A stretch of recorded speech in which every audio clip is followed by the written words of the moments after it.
Thank you all for coming. It's wonderful to be here and be able to talk about making these things operational. I think that's the key word that we have to have in our minds today.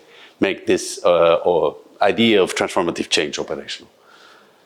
So I'm going to talk about transformative change. I know that some of you have seen the report, read the report, been in presentations. I think I've actually seen you in a presentation of this Transformative Change report a few days ago here in Brussels. So I'm going to focus this presentation on what is relevant for this event. But let me start with the need for transformative change. So this I'm borrowing from the Nexus Report, which is a very strange way of starting a conversation on transformative change. But what you have here to the right of the screen is all these interactions, these cascading effects between key things like biodiversity, water, food, and so on and so forth. And without going into the details, it's very clear that all of these very important things, these very important challenges are interconnected. And they affect each other, and we cannot solve one without tackling the other. Under a business as usual scenario, thinking under this business as usual scenario is not going to fix these problems. That's, the evidence is very obvious. We have not fixed them under a business as usual scenario, so I'm not saying anything very new. But let me talk a little bit about what is the current business as usual scenario. First, we have fragmented policies. These fragmented policies fail to target the underlying causes of nature's decline.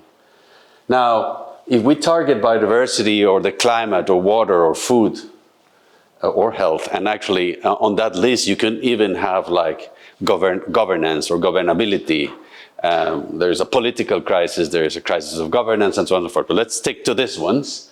We are having very conflicting objectives with sometimes climate policy affecting biodiversity and vice versa, just to give you an example. There's also duplication of efforts, like we're trying to do the same thing in several different ways, two or more. This leads to inefficiencies and failed win-win situations. I mean, this means opportunities of solving one of those challenges or part of those challenges by tackling another are missed when you don't work in a combined way. And also unintended consequences. That means when you think you're doing something very good and putting a lot of energy into fixing a global challenge, but in doing that, you're harming the possibility of solving another one. As a result, tackling the multiple global challenges in our reality now is perceived as costly. This is particularly so in the context of severe budgetary shortages. This is not just in governments, it's also in firms, in individuals, and so on and so forth. Everybody's supposed to take a step towards climate, towards protecting biodiversity, taking care of water, and so on and so forth. But whether you're making decisions in your household, in your little house, or you're making decisions in big governments, you're all facing budgetary constraints, and it's perceived everywhere as costly. Yeah, it's nice to drive an electric car, but they are costly. It's nice to move towards sophisticated and efficient heating in your home, but that's costly. And those challenges go all the way from houses to governance. It's also politically toxic. We know this very well. Many policies are either being withdrawn or at the brink of collapse. And this is not just, oh, a policy went bad, that's so sad.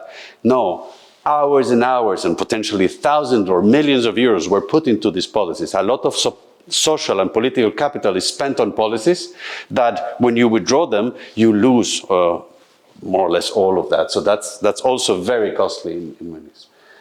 The last point that I do want to add there is many of these policies are elitist. This goes to the governance problem and the lack of trust in society, but being perceived as producing elitist policies is not conducive to success. So against that background, but also partly as a response to it, there's this call for transformative change. And this call for transformative change starts by defining transformative change as a fundamental system-wide shift in views, structures, and practices. What do we mean with views? The way we perceive the world, What we mean by structures? The structures, the rules of the game in which we operate, and the practices refer to the things we do. Now, ultimately, what we want is to tackle these underlying causes of biodiversity loss, of climate, of water, etc., and so on and so forth. And here in the Transformative Change Report, or in the Transformative Change Report, these are three underlying causes: a disconnection from and domination over nature. This idea that we are on top of nature, that's nature, and it's there for us to govern. And you will hear in the coming presentations, for example, Paul, one of the first steps that he is proposing is moving away from this underlying cause, and he will go into detail here. There's also a concentration of power or wealth and a prioritization of short-term individual over long-term societal goals. Now, in the Transformative Change Report, I think there is this idea of bringing up a table like this, where the underlying causes are behind the values and the behaviors, that those are indeed affecting the indirect drivers that eventually affect deforestation, overfishing, and so on and so forth, and that leads to terrestrial, freshwater, and marine biodiversity loss. So by fixing some of this, we will affect the whole system. Now, how is transformative change supposed to happen? That's the big question, and the report starts by giving a big overview, and that's those 6 approaches. Those 6 approaches is actually the chapter where I was actually heavily involved. And these 6 approaches look at different ways of approaching transformative change, but the most important is that these approaches are often perceived as polarized. And they also have profound scientific disciplinary boundaries. This was actually something that was extremely interesting, because you have to reach an agreement on how to change the world, which is a big ask, right? And then you say, well, changing the world happens when you, for example, change yourself as an individual from within. You need to change from within if you're going to change the world. That, of course, makes sense. Or somebody says, no, you need to empower people who have been pushed away from power structures, because by giving power to these people and rearranging how power is distributed in society, we will achieve transformative change. That also makes sense. Or you have, I don't know, the economists or the governance people thinking, well, no, it's all about the structures. You need to change the rules of the games, the incentives for doing this or that, which is also true. And when you go through, I don't know, science is going to change the world. Yeah, but it's not all science and technology. This is a burlap perspective, right? When science changes everything and fixes our problems. Yeah, that's part of the truth, but sometimes science needs to be co-created. When you realize everybody is in the right, so these are all different ways of changing the world, but it is those profound scientific disciplinary boundaries that are actually hindering us from more combination. We are very polarized in our universities, in our, actually I have here, yes, in our horizon projects and so on and so forth. We are very polarized, and that needs to be broken. That's probably the first step. We need to break these disciplinary boundaries, and this is not just in science, but also in day-to-day practice. Now, a little bit more details on these 6 approaches. I mentioned, I think, all of them. No, systemic approaches is when you use levers and tackle specific leverage points to have changes at the system level.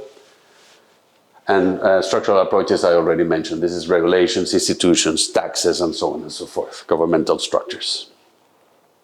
Now, with these 5 approaches, the report, the Transformative Change Report, suggests that we go towards 5 concrete strategies. And these are the 5 concrete strategies. There is something about the numbers. We have 5 approaches, 4 strategies, and so on. 6 approaches, 5 strategies, and so on and so forth. I don't know why that is the case. The numbers play a role always.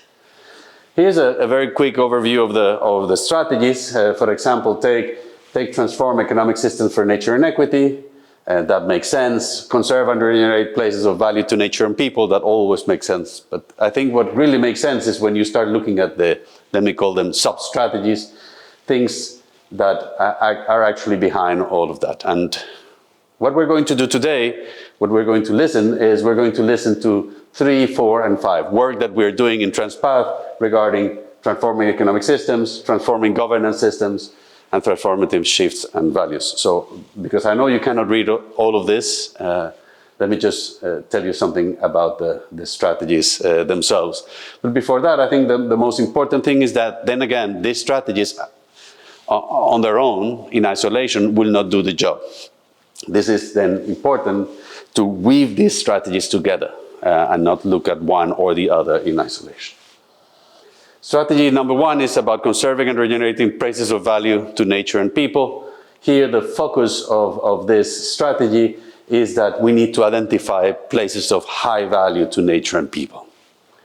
That lays at the core of that. This is, we need to start where it's more important. The next strategy is driving system change in the sectors that are more responsible to biodiversity loss and nature's decline. This again is this idea of we need to tackle where things are more urgent and are causing more pain. And some of those sectors are mentioned in the report, like agriculture, which was a success in and on itself, like agriculture, livestock, fisheries, forestry, infrastructure, mining and fossil fuel sectors. So we need to start working there. It gives us an entry door. The third strategy is transforming economic systems for nature and equity. And there, in principle, what we need is to start changing paradigms in which we operate as businesses, as governments, and so on and so forth. And Paul later is going to talk about transforming the financial sector. So we're going to go from this general statement to something very concrete. Strategy number 4 is about transforming governance systems. This needs to be integrated, inclusive, accountable, and adaptive.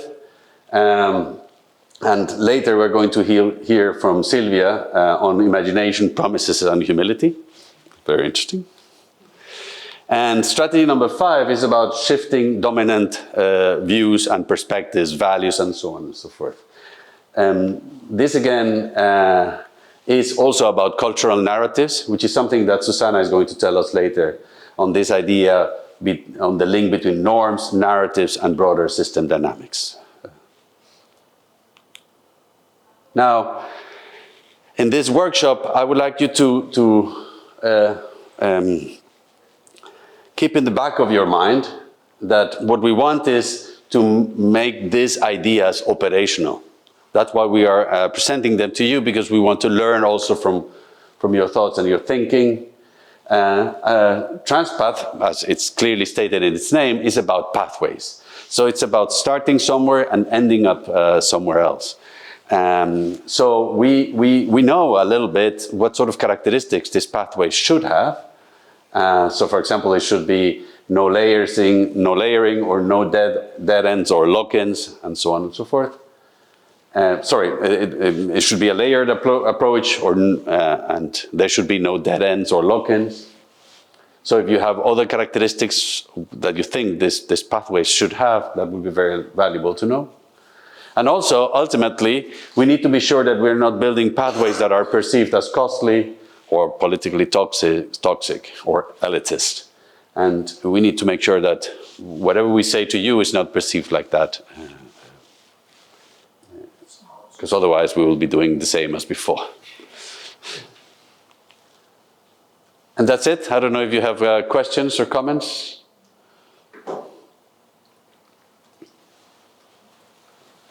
Any direct questions to Francisco? Right at that point. I mean, we will have the discussion rounds later.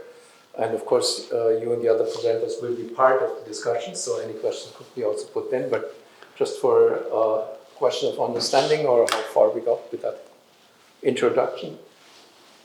Everything fine? All right. Then thank you for the moment. Perfect. Thank you for keeping time, because as you can see,